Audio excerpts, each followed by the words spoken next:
Regretfully, we don't need someone with your kind of impairment. Try to live as best you can. What is this? That's what the letter that was on the table said, and it was addressed to me. Both of my legs were disabled from birth. I must have been viewed as a bother in comparison to my sister, who is not disabled. Then I received a call from my dad on my phone. "Hi, Odessa. Have you read the letter?" I tried to read it, but that's what it means. Goodbye. Hold on a second. Is there another thing? Is there anything else? What does this letter mean? It means precisely what it says. We've had enough of helping a daughter like you. Don't be concerned about us. The call ended suddenly with that. After considering my response, I called my mother. "Hello, Mom. From your reaction, I guess you've read the letter. So, someone with a disability like me is a nuisance? It's as if I'm some kind of monster." "Yes, but you don't have to worry about anything anymore." 8 years have passed since those shocking words. Then, my father appeared in the high-rise apartment where I live. "How can someone with a disability like you live in a place like this?" "Well, I can tell you." When I revealed that secret to my father, he became distraught and struggled to cope. My name is Odessa. I will be 26 years old this year. Currently, I live on the 55th floor of a high-rise apartment and enjoy a comfortable life. However, achieving this lifestyle was accompanied by many difficulties. One reason is that I have a congenital disease that weakens my muscles. I still remember my father's unforgettable words. I think it was when I was in kindergarten. "Why did someone with disabilities like you have to be born? It's your fault, isn't it? Amy is healthy and doesn't have disabilities." Amy is my sister, 2 years older than me. At that time, I was listening to my parents' conversation in the living room.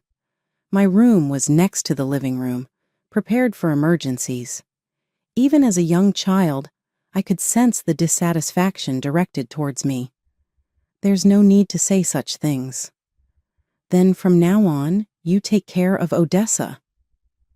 What are you saying? Do you even have any awareness of being a father? Please, I'm leaving the rest to you. I quietly covered myself with the futon. From that day onwards, their attitude towards me became noticeably colder and harsher. Even when I spoke to them, I did not receive appropriate responses. Indeed, my congenital physical disabilities might be the cause. Afterward, my mother has always been considerate to ensure I do not worry. Despite such circumstances, I actively do what I can on my own, and I do not feel pessimistic about being born with this condition. In particular, I feel the strong influence of my sister in how I perceive things. I overslept a bit. I was up late last night. Sorry about that. No problem. I managed to get dressed on my own for the most part. I'll help you. Thanks. But first, you need to get ready, sis. Since elementary school, my sister Amy had been helping me with my morning preparations. However, my father didn't approve of this, often complaining, "How long do you intend to keep doing this?" "It'll be over soon. Odessa should be able to do it herself. Come here, you can do it, right?" "Yes, While changing, Amy came to help me without our father noticing. "Sorry about earlier." "Don't worry about it. I can't always rely on you."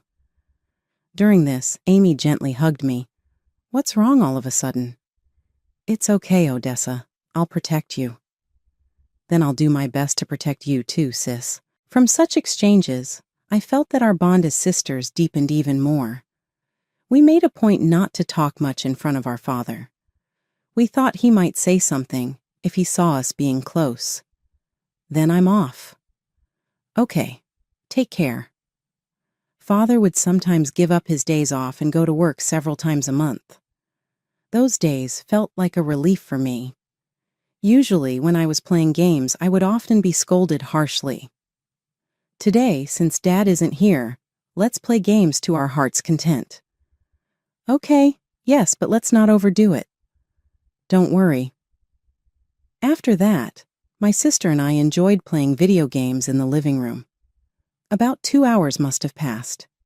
At that time, our mother had gone shopping. I heard the front door open and thought Mom had returned. "What are you doing?" When I turned around, it was my father's voice. "Dad, why are you here? What happened to work?" I came back because I forgot something. "Where's Mom?" "She's shopping." "So, what are you two doing? Tell me." Confronted with my father's gaze, I froze in fear. My body felt as if it had turned to stone. Sensing this, my sister tried to protect me.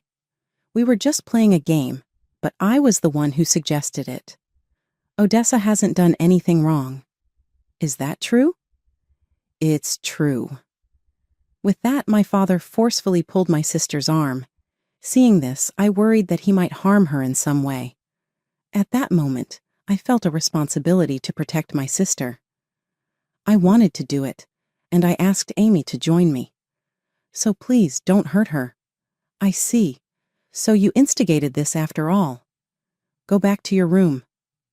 "Understood." As instructed, I returned to my room. A small consolation was that our house was built with wheelchair accessibility in mind. I could hear my father yelling from afar. I deeply regretted my own powerlessness at that moment. The door to my room opened. I tensed up, thinking it was my father, but it was actually my mother. "Is everything okay?" "I'm fine, but how is Sis?" "Yes, she's all right too." Something felt off about my mother's response, and I tried to head to the living room. "Where are you going?" "I have to save my sister." "There's no need to worry. If you go there, you might provoke your father again." "I understand. I'll stay here." My mother was right. If I went, it might have worsened the situation. I decided to trust my mother's reassurance. "I'm sorry. I wish I were stronger." Due to my father's domineering nature, my mother always tried not to provoke him. "Don't worry about it. I'm grateful for you." After a while, my sister came into the room. "Sis, Father has gone to work, so there's no more trouble." "I see. Did he say anything to you?" "Yes, a little, but you don't have to worry, Odessa." "I'm okay. My sister has always been someone who acts cheerfully, no matter the circumstances. The struggle wasn't only mine. My sister was suffering too. Moreover, my mother was making efforts to mitigate the anger my father directed toward me. I was always living with the help of others. I was trying to find a way not to be a burden to them. When my sister entered middle school, she began to distance herself a bit from me.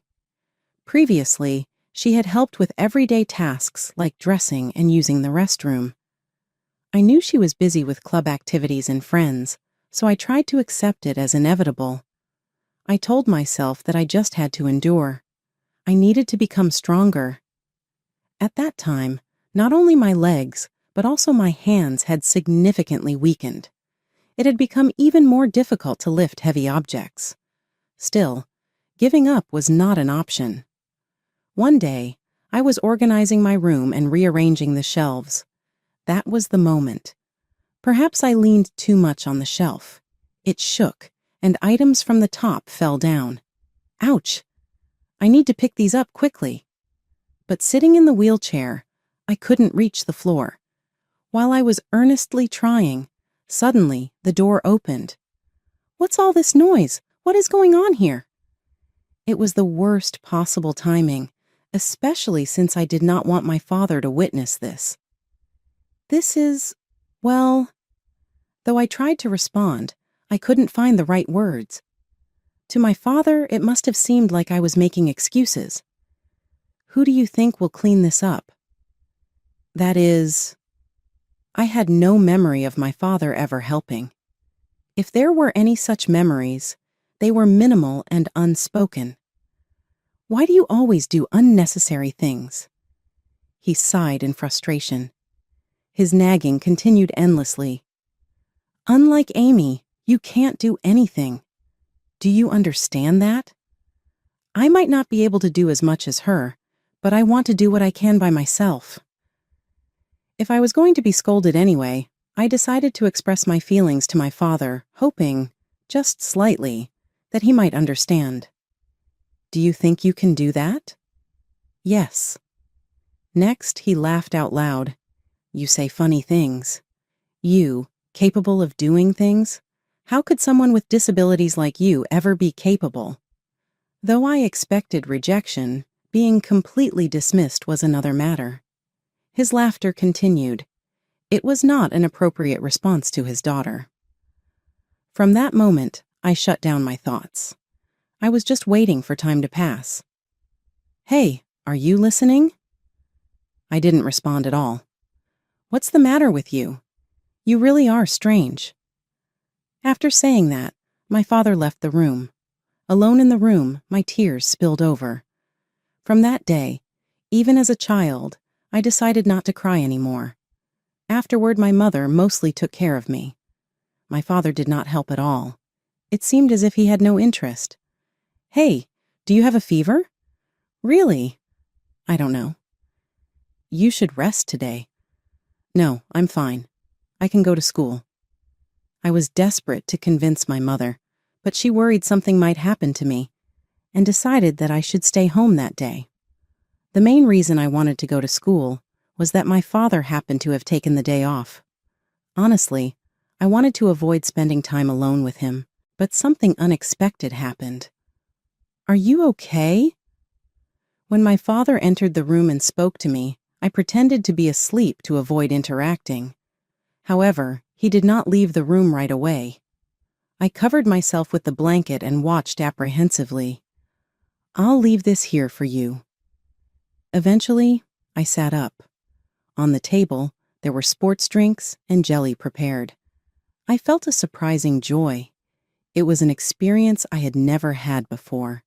My thoughts were in turmoil. What was his intention in doing this? That day, my father visited my room several times. Every time I pretended to be asleep. Feeling better? My mother asked when she returned from work. Yeah, I don't think I have a fever. Did something happen? Kind of. Dad seemed kind today. That's good then. Good? What do you mean? Well, I actually asked your father to take care of you today. Really? It seems okay so far. It's more like, I'm just surprised because we haven't really talked. I haven't processed it yet. I was strict with him. I told him he needs to be kinder to you, Odessa. My emotions were mixed. Despite trying not to get affected, I was confused about what I should feel or do. Then, as my mother said, my father's attentiveness increased. He began to take care of me more actively, and gradually, we even started having conversations. It seems like your relationship with Dad is getting better. Do you think so? I'd be happy if you two could get along, but I still think about the past. That's true. It's not easy to forget everything. Actually, I also want to spend time playing with you, Odessa. That's no problem, sis. Instinctively, I showed a smile to my sister. During that period, I hoped for an improvement in my relationship with my father. As I entered middle school, my father's attitude became even stricter. In the background, my sister was in her exam period. I tried to accept this, but I realized there were other reasons too. I need to use the bathroom. I told my father I could manage on my own, but deliberately sought his help. I can't help you right now. Hey, you're a middle schooler now. You should be able to go to the bathroom by yourself, right? I felt this was his true nature. The kind days from before felt like a dream. Furthermore, there was another change. My mother became as cold as my father. Mom, could you help me with something? I'm busy right now, maybe later. I couldn't even rely on my sister. Just like that, their consideration for me gradually faded. Whatever I asked for was often overlooked. Even as a middle school student, the feeling of being alienated by my family was painful. Odessa, you will eat your meals in your room from now on. Why? Just because. Neither my mother nor my sister said anything. Gradually, I found myself eating alone in my room more often. One reason for the change was the results of a medical diagnosis I received at the hospital. My health was not promising, and my illness was progressing. This was a decision made by my father after learning the truth. Doubts deepened about whether I truly belonged in this family. Why is it only Odessa? Such questions reached my ears while I was studying. Hurry up and get ready. If Odessa is staying home, then I'll stay home too. Are you sure that's okay, Amy? You wanted to go to a private school, right? Yes, that's true. Are you going to defy me? If you want to stay, stay, but give up on going to the private school. I was shocked to hear such unbelievable statements. Finally, the true situation became clear. My father was using the exams as a threat to manipulate my mother and sister. I had never harbored hatred towards my father before, but this was clearly over the line. However, with my limited mobility, I wondered how I should handle this. From that day on, I couldn't stop thinking about this issue. I'm going out for a bit. I'm sorry, Odessa. I'm fine, don't worry. In the distance, I could hear my father calling. It seemed he was urgently summoning me. Come on, hurry up. Every time I showed a sad expression, I worried they might overexert themselves because of me. So, I decided to act strong. They often left me behind when they went out. If this happens every time, I will gradually become accustomed to the situation. Previously, my father often went out to avoid me, but at some point, he began to act without hesitation. Let's go out to eat today. Let's go. I think this sudden plan is a bit much. Well, maybe I decided this. Hurry up. Of course, Odessa will be waiting at home. Amy, who was listening next to me, tried to say something, but I grabbed her arm to stop her. It's okay. Go ahead. You are so kind, Odessa. Wait a minute. Do you know what they say about me at work? You probably don't. My father began to talk about how miserable he was. Even at work, I suffer because I am a father with a daughter who has disabilities. Can you understand how frustrating that is? There was no way I could understand that. Such complaints should not be directed at me. He was hardly fit to be a father. But what could I, a middle school student who needed a wheelchair for mobility and whose life greatly depended on support, do against him? Don't worry, I'll manage on my own. It's okay. My mother and Amy looked at me worriedly. If I go along, I'll just be in the way, and you shouldn't have to worry about how others look at you. Amy was not fully convinced, but she still went out with our parents. I could not predict what would happen if I defied my father. It felt like the wise choice. Even after advancing to high school, my father's attitude did not change. However, an incident occurred that made the past seem insignificant. After seeing off my family, I returned to my room. I felt lost, wondering when I would be freed from this life. It was the summer vacation of my 3rd year in middle school. I hate to ask, but could you take care of Odessa for 3 days? Isn't she coming with you? Odessa says she wants to concentrate on her studies as she is preparing for exams. Is that okay? Yes? Then leave her to me. That's how I ended up being left at my grandparents' house. Lying had become the norm. It seemed my father felt no guilt, even lying to his own parents. Watching him wave goodbye with a smile, I felt an indescribable sense of dread. Once he was out of sight, my grandmother asked, "It's just us here. You don't have to hold back. Are you really okay with not going with everyone else?" Being with me, Mom and Amy can't fully enjoy themselves. I want to avoid that at all costs, I replied emphatically. Odessa, you really have a big heart. Not really. But here, I don't have to worry about what others think and can relax as I please. Yes, thank you. Perhaps my grandmother sensed what was in my heart, but she did not probe any deeper. I truly felt comfortable here. As a middle school student, I didn't have the power or wisdom to change the situation.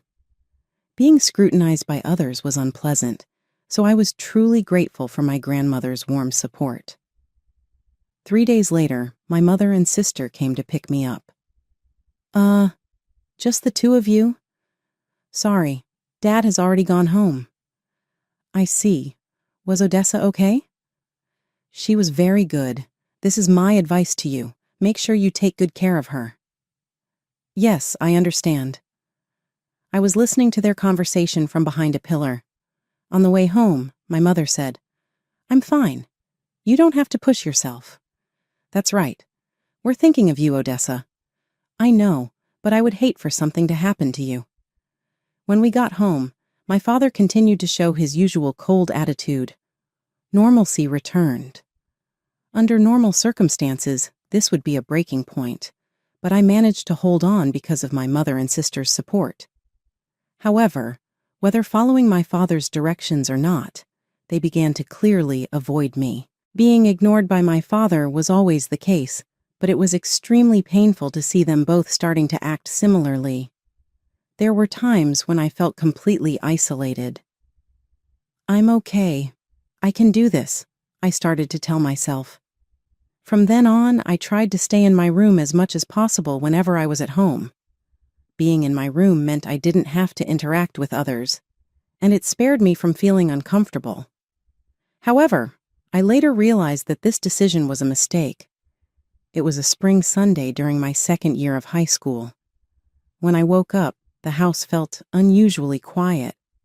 As I headed to the living room, I noticed a piece of paper on the table. Unfortunately, we have no need for someone with a disability like you. Try your best to live. What is this? It was a letter addressed to me. Then my father called me on my smartphone. Hello, Odessa. Did you read that letter? I tried to read it, but that's what it means. Goodbye. Wait a minute. Is there something else? What does this letter mean? It means exactly as it is written. We are tired of supporting someone with a disability like you. Don't worry about us. With that, the call abruptly ended. I pondered how to respond and then contacted my mother. Hello, Mom. From your reaction, I see you've read the letter. So someone with a disability like me is a nuisance? It's as if I'm some kind of monster. Yes, but you don't have to worry about anything. Hey, because you are not his child, so rest assured. What do you mean? Explain it to me. Listen, call this number as soon as you can. Wait, tell me more. Sorry, he's nearby. I'll contact you again later. I was simply stunned. If what my mother said was true, does that mean I am not my father's biological child? Despite wondering about it, I couldn't find an answer. I called the number my mother had given me. The person who answered introduced himself as a lawyer named Rogers. I am calling as instructed by my mother, I said. I see. Let's discuss this in detail. Following these instructions, I went to his law office. There, I learned the true meaning behind the words my mother had recently spoken. I was also told the truth about my birth. Initially, the shock was unbelievable, but it seemed that my mother and sister had kept it a secret out of concern for me. Afterward, I started living on my own. Thanks to Mr. Rogers' support, I have been living comfortably. 8 years have passed since my mother spoke those words. During this period, there have been several milestones to celebrate. Amy graduated from college and is living independently. Amy, is something wrong? I asked. Sorry, it's sudden, but it seems like Dad has found out your address, Odessa, she replied. Just to be safe, please know that Mom and I haven't told him anything. Yeah, I understand. In fact, I've been in touch with them since moving away from home. Of course, without Dad knowing. Does that mean he's coming here? Probably. Okay. Do you think it's okay if I pay him back a little this time? I asked. Amy, my life now, it's all thanks to Mom and you, right? That might be true, she said. So, I want to show my gratitude to both of you in some way, especially for Mom. I left home almost as if I was running away. It's not your fault, sis. A week after the phone call from my sister, just as she said, my father showed up at the apartment where I live. The intercom rang, and I responded, Yes. Hello? Odessa, it's been a long time. How could someone with disabilities like you live in a high-rise condo like this? Well, what do you think? Hey, that's not the way you should talk to your parents, he snapped. Behind my father, I could see my mother standing there, looking apologetic. From her expression, it was clear she had been suffering even in my absence. Then I told my father how I had been managing to live this life.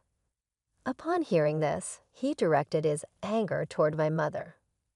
What are you saying? I had no idea about any of this. I had intended to explain everything properly at first, I said. But when you learned that Odessa had disabilities, your expression changed, didn't it? So what?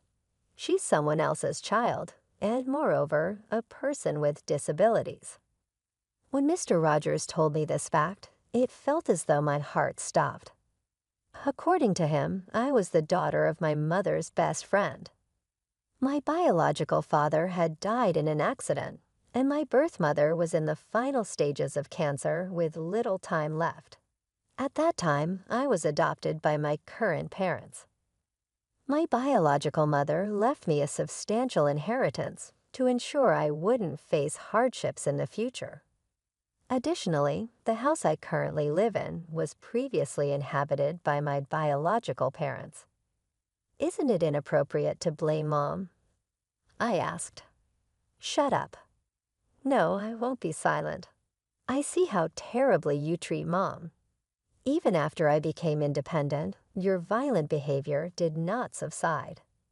I had been your target before, but now the target is my mother. Don't you think so, Mom? I sought agreement from my mother, and she nodded quietly. What are you talking about without any proof? He demanded. What if there is proof? I said. I took out my smartphone and played a recording. The recording captured my father hurling abuse at my mother and eventually escalating to physical violence. How about that? Do you understand now? When was this? Even though I've been living away, we've kept in constant contact. You didn't notice, did you? Well, of course you wouldn't have. You bastard. No matter how much you shout, it's futile. Since there's this much evidence, you understand what will happen next, right? What do you mean? He asked. I looked at my mother and signaled with my eyes. I'm separating from you. What? Of course, don't worry. Mom will live here with me. There's no way I'll let you do that. Your opinion doesn't matter anymore. He seemed agitated and was about to become violent. That's when it happened. Stop it. What are you doing? A shout came from the back of the house. Who are you? My father demanded. This person is my spouse, I said. Spouse? Nice to meet you. I'm Edward, my husband replied. My father lowered his hand in surprise. You knew about this too. My mother nodded. Of course, Amy knows about it too. Without my consent as her father. Just like that. I'm already an adult, so there shouldn't be a problem. Now, can you please leave? Just when I thought he would leave, it seemed he had not given up yet. Wait a minute. You must have inherited other properties besides this house, right? So what? As a parent, I should have the right to receive part of that inheritance. On what basis do you say that? There is no such right. Seeing my father's desperate demeanor, I couldn't help but burst into laughter. Why are you laughing so much? Because you are making completely irrelevant statements. My father was stamping his feet in frustration. The road ahead of you will be tough, but you should do your best. You'll have to pay alimony too, by the way. Grandpa and Grandma already know the situation, so it's pointless to try and rely on them. You really planned it all out to this extent. His demeanor changed completely, and he became quite quiet. He was probably reflecting. There's nothing more to talk about, so goodbye. Wait, listen to me. I really apologize. My father took a perfect pose of apology. What does it feel like to abandon all pride towards someone you've looked down upon? I pondered this. However, his apology did not change my heart. There's no point in doing this, so please leave quickly. Even after all this, you're still not going to forgive me and push me away. Yes, if you're not going to leave, I will call the police. I have all the evidence, and you might get arrested. He then hurried away with a frightened look. I took a deep breath, feeling relaxed. Well done, Edward said. Thank you. It was very stressful. Are you okay with me, Odessa, about us living together here? Yes, it's okay. It's something we all decided together. Yes, this is a place where you can be free. I also spoke to my sister about this over the phone. That's great. See, there's no problem, right? Actually, I wanted to come with you. I understand how you feel. Please come visit next time. Yes, I will. In this way, my mother and I became free from my father's control. While we haven't reached a final resolution yet, we celebrated together that day. After that, we visited Mr. Rogers, the lawyer, with the evidence already gathered. The proceedings went smoothly. I'm grateful for everything, I said. It's my duty after all, he replied. Please take good care of the situation with your father. The police will handle any issues of violence, but leave the alimony to me. 2 weeks after the consultation, my parents' divorce was officially finalized. This ensured that my mother would no longer be abused by my father. I was truly relieved by this resolution. After the divorce, we moved all of my mother's belongings to our high-rise condo. You've helped me a lot, Odessa, my mother said. I'm glad to do so, Mom. I will continue to express my gratitude in action. You don't have to do that. But I want to do this, so don't worry, I assured her cheerfully. With that determination, we decided to open a new chapter in our lives together. Whenever time allowed, my sister would visit us.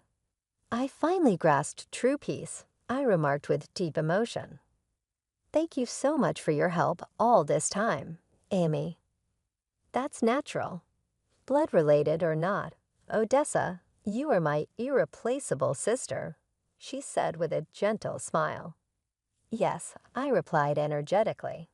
Then I noticed a slight cloud over my mother's expression. Is something wrong? I asked her. Yes, I just received a call from your father, she answered with a hint of confusion. A call? Can I see that for a moment? I said, taking the mobile phone from her and answering the call. I was wrong. Please, won't you come back? I heard my father's voice. Mom will be returning, I firmly replied. Is that Odessa? My actions up to now have been wrong. Please give me another chance to make things right, my father pleaded. I'm sorry, but that's simply not possible. If you understand, then please don't contact us ever again, I stated definitively. After ending the call, I immediately added the number to the blocked caller list and handed the phone back to my mother. Are you okay? My mother asked. Yes, there's nothing to worry about, I reassured her. My father had resigned from his job at the company he worked for, and his whereabouts were unknown since then. He might be living somewhere alone now. But his location or activities no longer had any relevance to us. Meanwhile, our family continues to live happily and joyfully together. Experiencing such a sense of liberation was a first in my life.